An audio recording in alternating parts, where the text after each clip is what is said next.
Borodar, good morning. Welcome to this session on research and inquiry.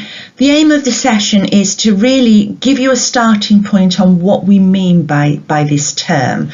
You're going to find it crops up in lots of your documentation.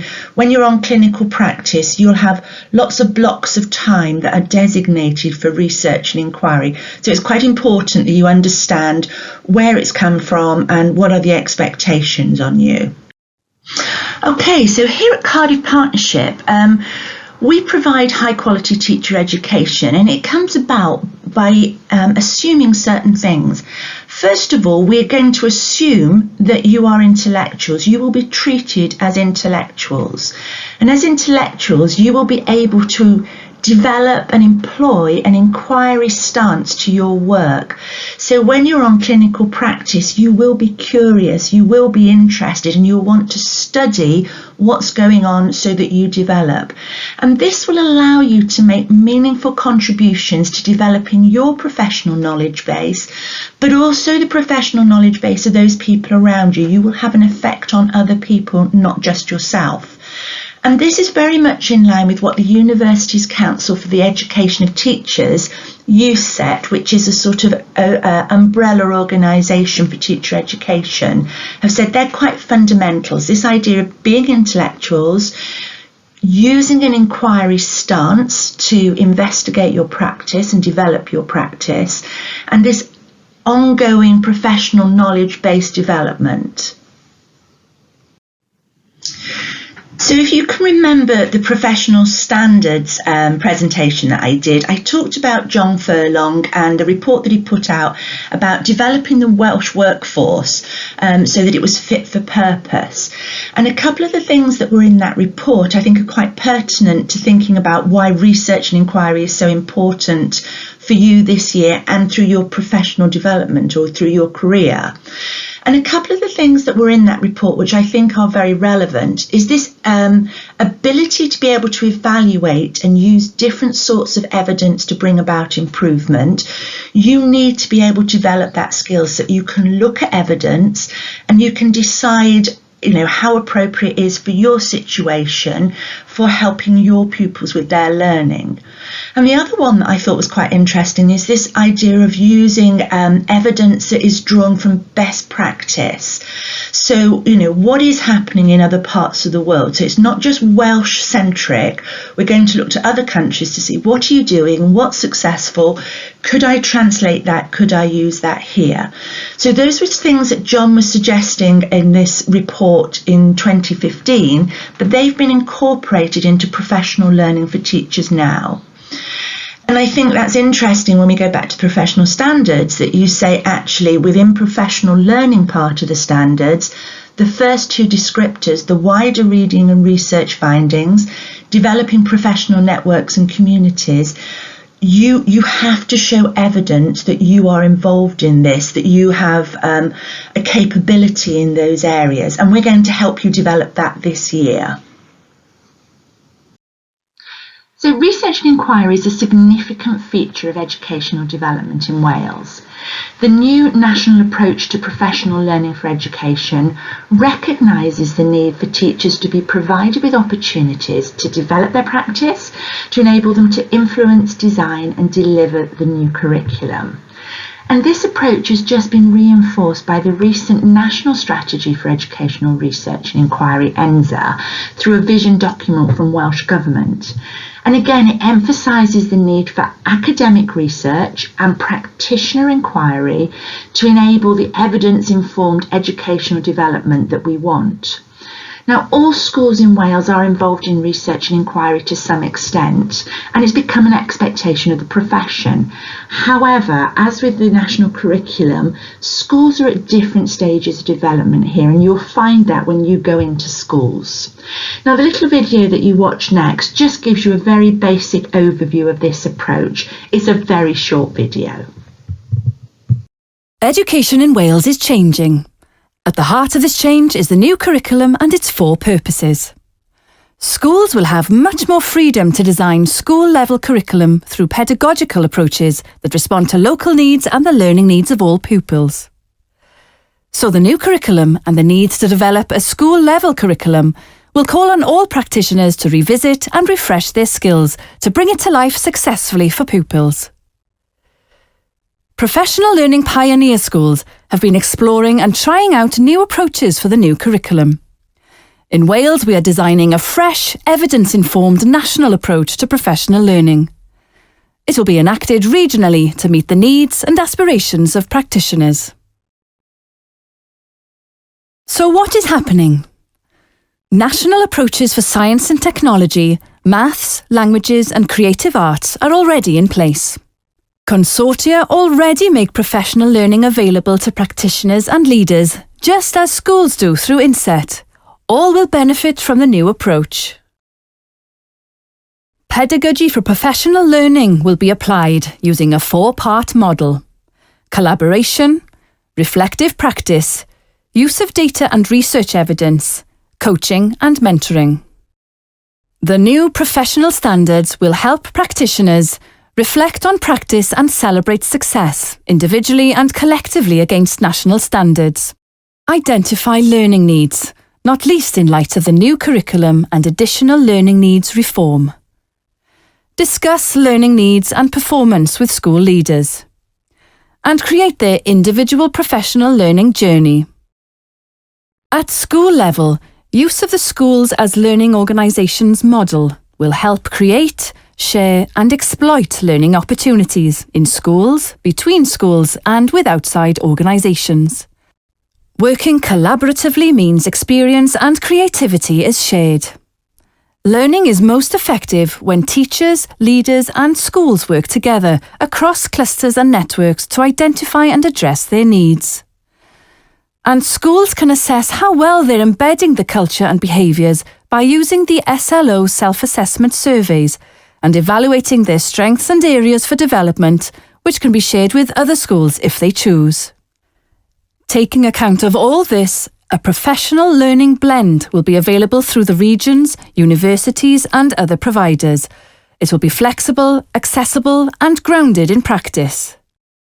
Learning could be a combination of approaches: live, outside the classroom, instructional or collaborative. Online, accessed digitally, also for communication and collaboration. Classroom, practice-based, often driven by action or practice research. Coached, focusing on practitioners' specific personal needs. A clear approach to identifying needs, supported by evidence and focused on impact, will make sure the best use of the blend is achieved. Meanwhile, a wider range of professional learning will be accredited for qualifications and recognised for its value. Support for leaders, teachers and colleagues will be based on needs identified through the Pioneer School process, as well as, of course, through needs identified by schools and networks of schools as they interact with the new curriculum. This is an exciting time for education in Wales. As ever, it is practitioners in the classroom who will make the difference. This new national approach to professional learning is designed to help. You'll have heard me refer to clinical practice, you'll have seen it in the documentation, you'll have heard it from numerous other sources. But this is a really important feature of the Cardiff Partnership provision. And it's this idea of integrating what the university has previously been responsible for or considered to be responsible for, and the idea that we always used to do the academic part, the generating of research, and schools would provide the practical element. You went and practiced in the school, and the two elements were almost kept apart. And in a paper by Burns and Mutton, they sort of make a case, a really strong case for clinical practice, where they say that you need to integrate the distinctive contributions of the school and the university. And that's what we hope you'll get through the programme this year. The idea that there'll be carefully graduated learning tasks that allow you to have time to rationally analyse what's going on. So we will set tasks from the university side, from the school's point of view, and also things that you're curious and interested in, that you'll want to investigate, but you'll do some rational analysis of through these learning tasks. And also there's explicit encouragement for you to use diverse sources and ideas, so that you start to develop a unique practice, something that's specific to you from lots of different sources. You're not going to just be a copy of your mentor, you're going to be unique, and it's part of developing your identity. And also the idea that, or the assertion that you won't always agree with what your mentor says, what the research says. Other people may not agree with how you do things. And actually, the intellectual conversation that goes around that to develop your professional practice, that's okay. You know, you don't have to always agree. So this idea of consensus is not always expected is also a feature of your clinical practice. Okay, we're going to have a little look at Doyle's diagram that's on the screen here. And it recognises that the classroom that you're going into is a complex place. And he calls it the multidimensional nature of teacher, and these 5 aspects he thinks plays out in your classroom and makes it, you know, a very complex place. So the idea of simultaneity is the fact that you are appearing to multitask. You keep a lot of things going all the time. So a little bit like plate spinning. And that makes it quite complicated to manage. He also says there's this immediacy. When something happens in your classroom, you have to respond to it. So, you know, 2 children have an argument. That wasn't part of your lesson plan, but you still have to deal with it. There's an element of unpredictability, even when you've planned really carefully. So we will spend a lot of time this year looking at planning and how that helps with effective learning. But even when you plan with the best will in the world, it's a bit of a guess. It's a best guess, but it's a bit of a guess. And at the start of your teaching, this is something that you have to, you know, come to terms with, that you don't know your children, and therefore you are best guessing at how effective it's going to be. You very quickly learn what ways your pupils respond and what they need, but initially it is quite unpredictable. So you'll plan something and you may not get the response that you hoped. But also for practicing teachers, that's the same thing. When they try and innovate or change something, it's a risk. You've got an unpredictable response to come through possibly. They're just probably better at managing it. So the predictability or the unpredictability is a feature of your classroom. Also the publicness of it. You are in front of a group of children, so they see everything that you do. And that will sort of modify your behaviour to an extent, and obviously you'll be modifying them, but it's a very public experience. And also this idea of history and the fact that everything that you do in the future, you will interpret in the light of something that's gone on in the past, of your experiences. They will inform the decisions that you make in the future. So the past is actually very influential in this complex area.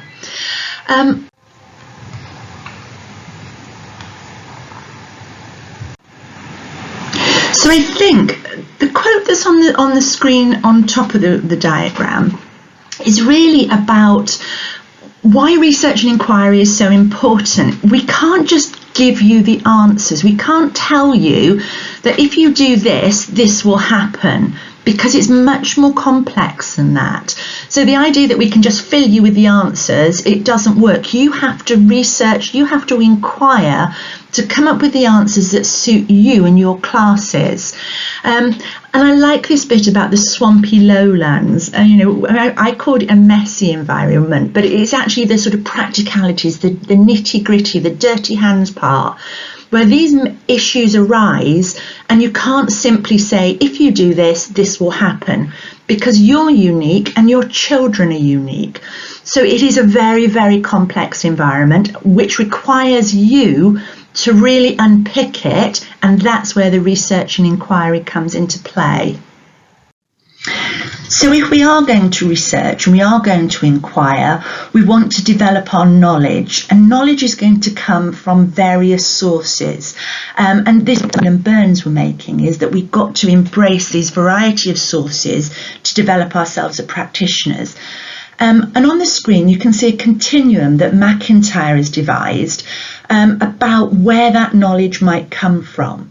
So he identifies this sort of 8-point continuum where one is really very, very based in the classroom. It's about finding out what works in a classroom environment. It's so probably observation of a really good practitioner, their craft in the classroom. And it goes all the way down to sort of more abstract theoretical part of knowledge, of looking at research finding conclusions. So if we look at it, it could be that at one, you're thinking about observing other practitioners, watching your peers teach, and looking at what they actually do. It might be about doing that, as in number 2, and then actually talking about it. So you can watch a really good practitioner, but then you talk to them about what it is they do. They can articulate their knowledge of their craft. You're also going to look at deliberative and reflective thinking. That's actually, when you've done something, actually unpicking that. So it might be your practice and looking at how that matches up with other people's practice, how that links to theory.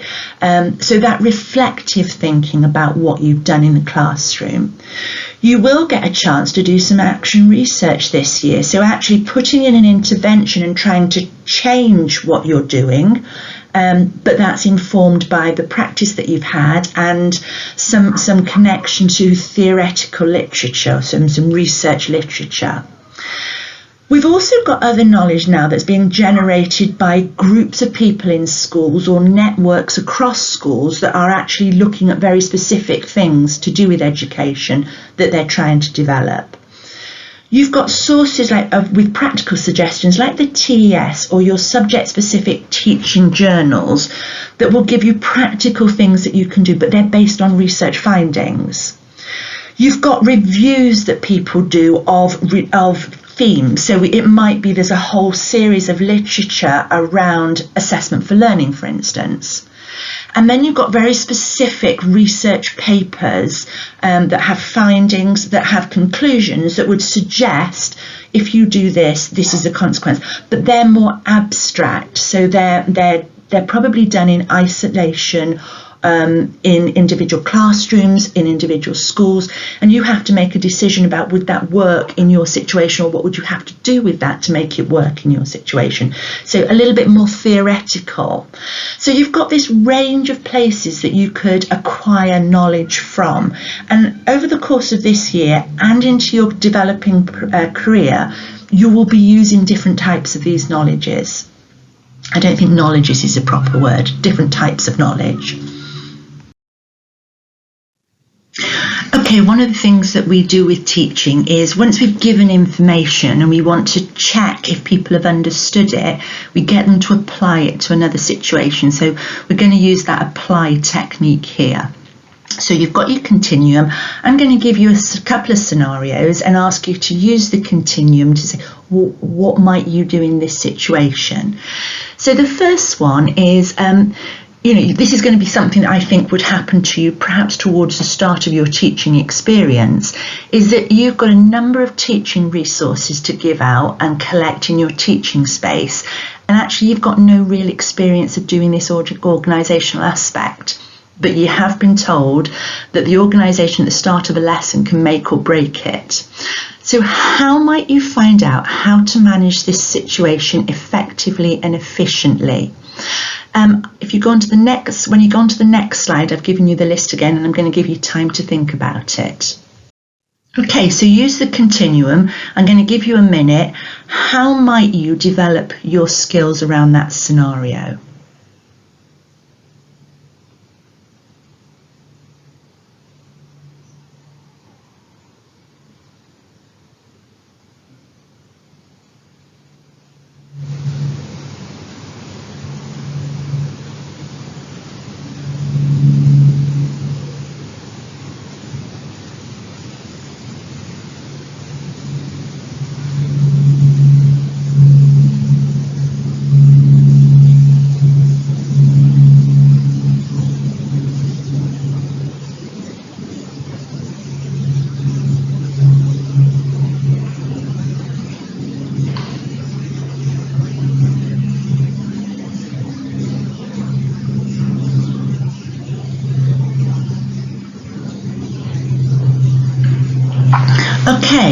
So I'm hoping that perhaps you looked at the sort of the top of the continuum, the sort of the 1, 2 and 3 maybe as appropriate for getting the right sort of knowledge for this. So it could be that you purely observe somebody who's really effective and efficient at getting equipment to the right children nice and quickly. It could be that you need to ask them why they've done it. Sometimes people do things that are seamless. We actually don't see it, and they need to explain to you why they've done it in such a way.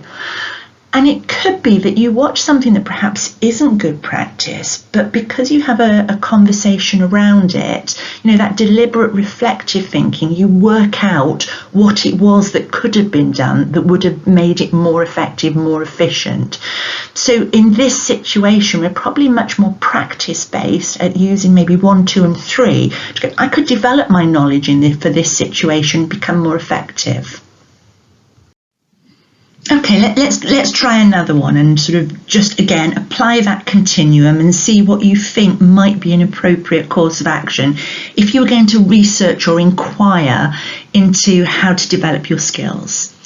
So you have a pupil in your class who's new to the school and has ADHD.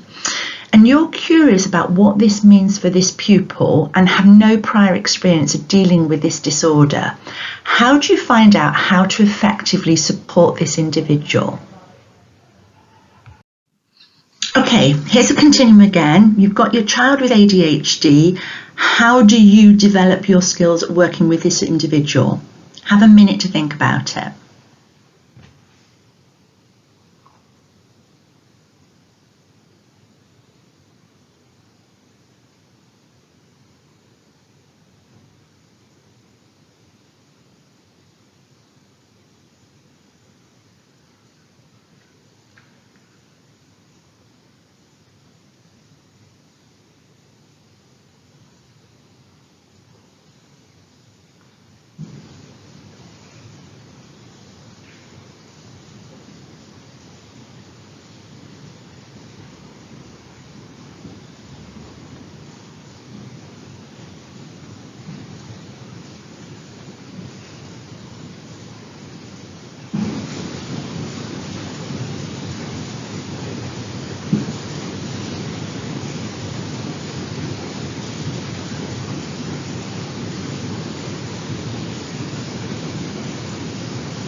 Okay, so I'm hoping that when you look down this list, there's an awful lot of those that you could use as knowledge sources.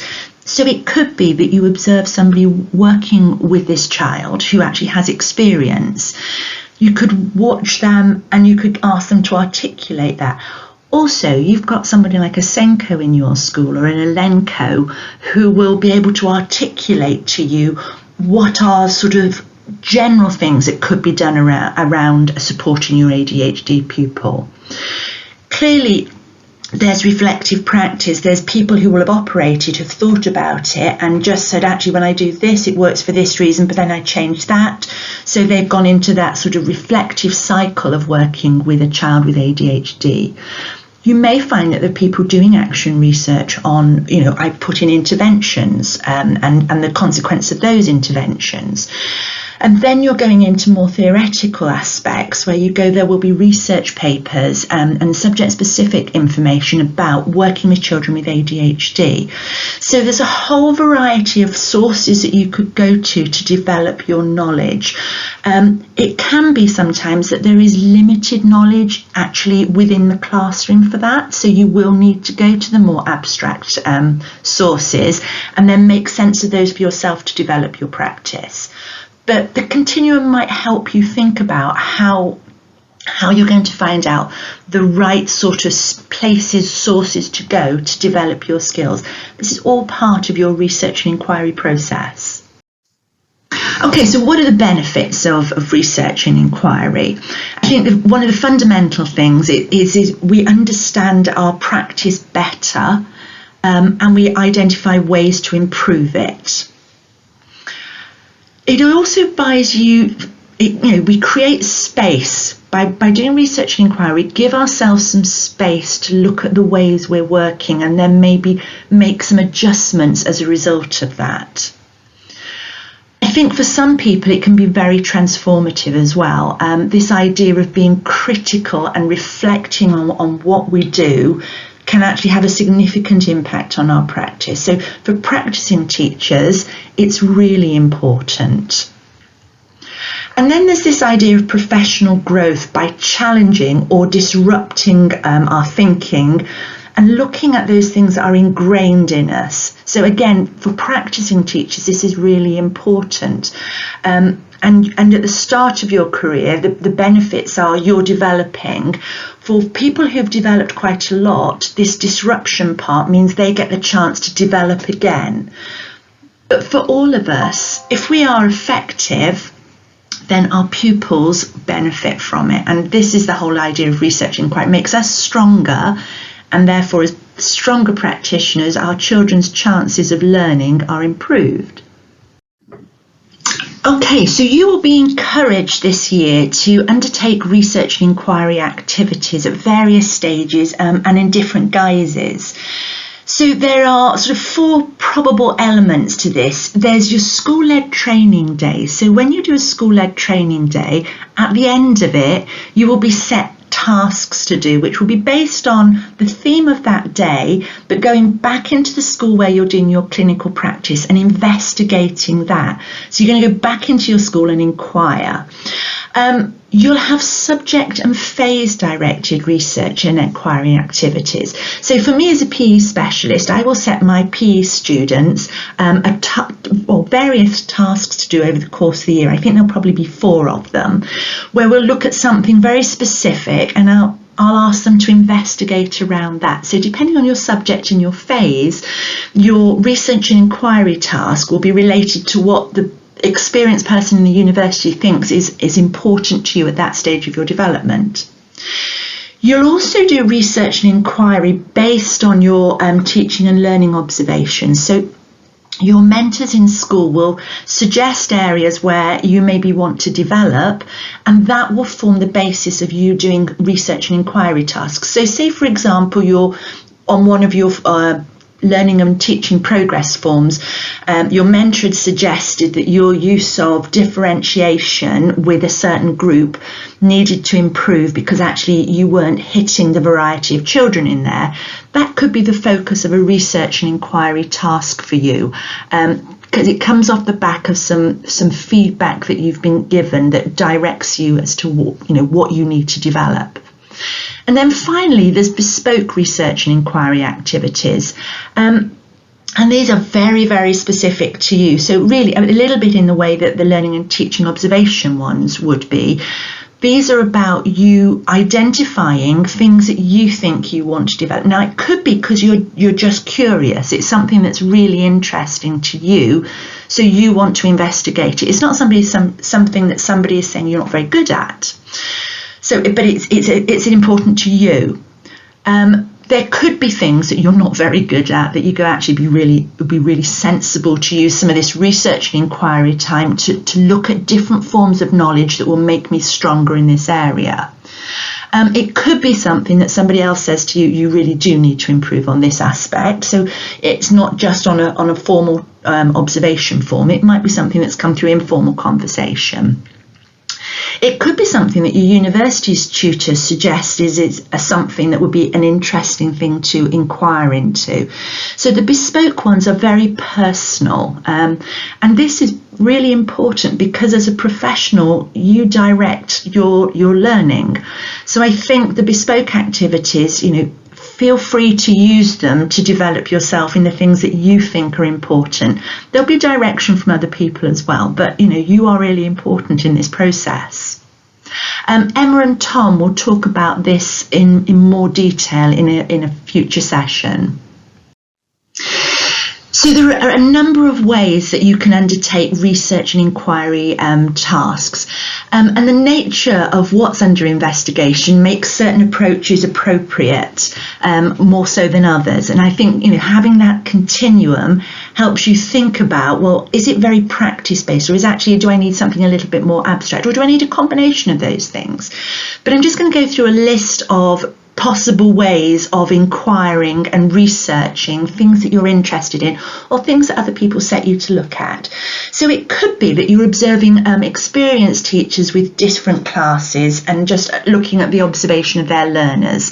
And this is a fundamental thing that we do an awful lot at the start of our teaching practice, and it's actually a really important part because you don't get as much time to do this once you're a practicing teacher, so really enjoy this aspect. So just watching other people teach, and especially when they're very good at certain aspects, is really useful. Also looking at and observing other professionals. So within school there will be people who are specialists, like your Elenco, who knows certain things about, children with certain conditions. So you might find working with somebody like that, or there are outside agencies as well that will come in. So it could be, you need some support with students that have EAL, English as an additional language. Well, actually there'll be an expert in school who you could go and observe and see, well, what sort of techniques do they use, and they'll be able to help you in that respect.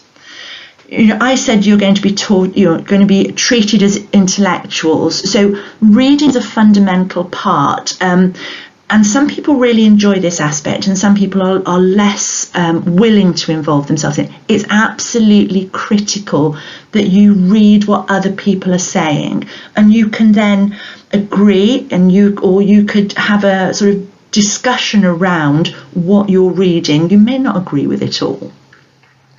Learning rounds are really interesting. You on some of your SLT days, obviously possibly not before Christmas, but after Christmas, hopefully, you get into school and you do some learning rounds. And it's basically popping into lessons, but looking at a consistent theme across the lesson. So I might be looking at questioning, and I get the opportunity to pop into 3 or 4 classrooms within an hour period and just see what does the teacher do, and what's the similarities, what are the differences with regard to questioning, if that was your focus.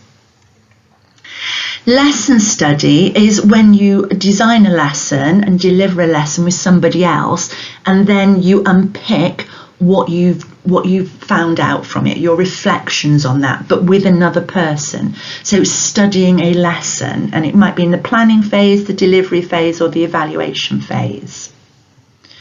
Video stimulated reflective dialogue. It's basically you'll be videoed in the conversation that you then have around what's happened.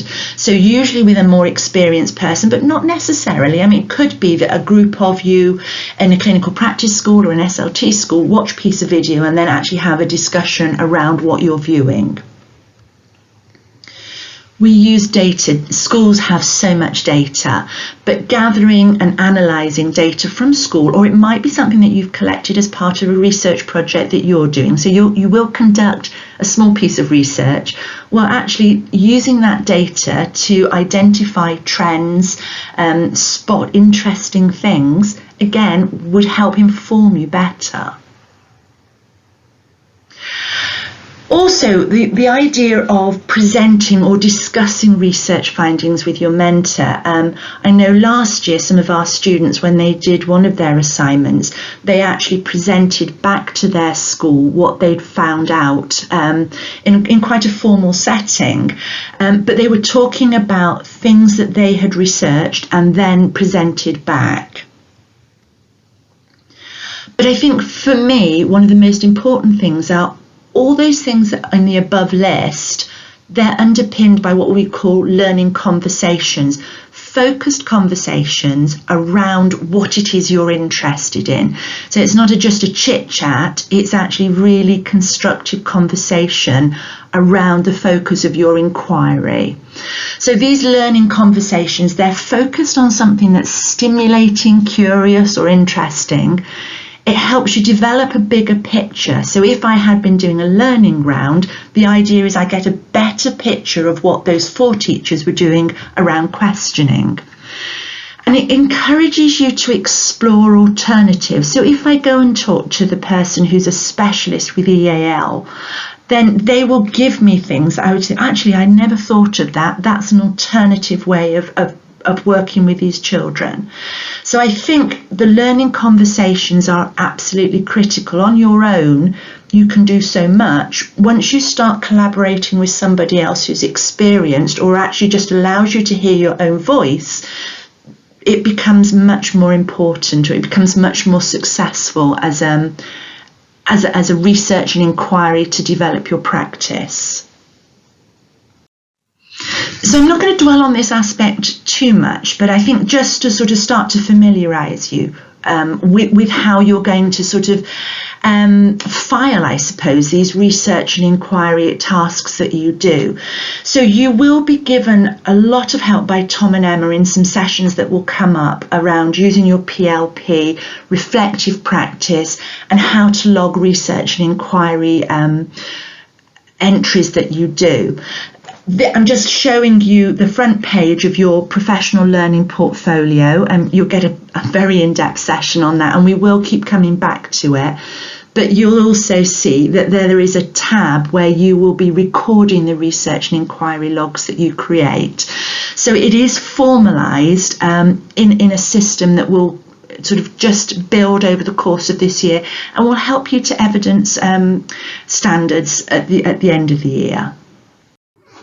Okay, just to finish off then, I've put a quote on the screen from Hattie, who's a sort of a very famous educational writer, who says that the biggest effect on student learning occurs when teachers become learners of their own teaching.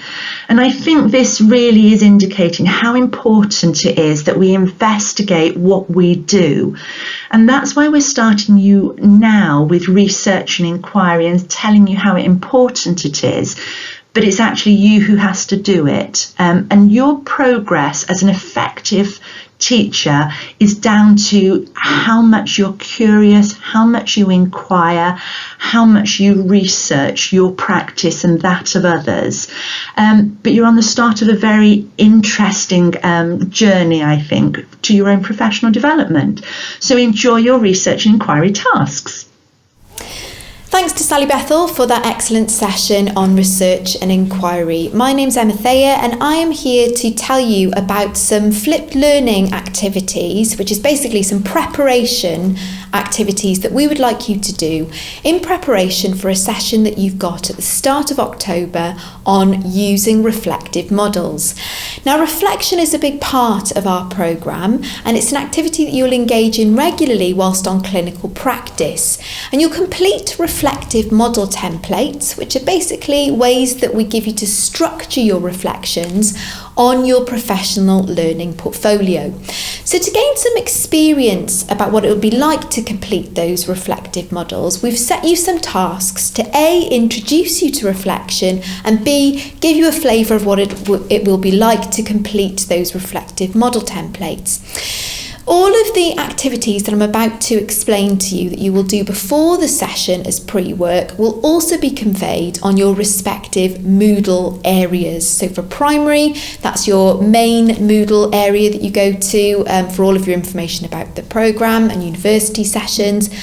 For secondary, it's the clinical practice and professional accountability Moodle area that you will go to for a reiteration of these activities.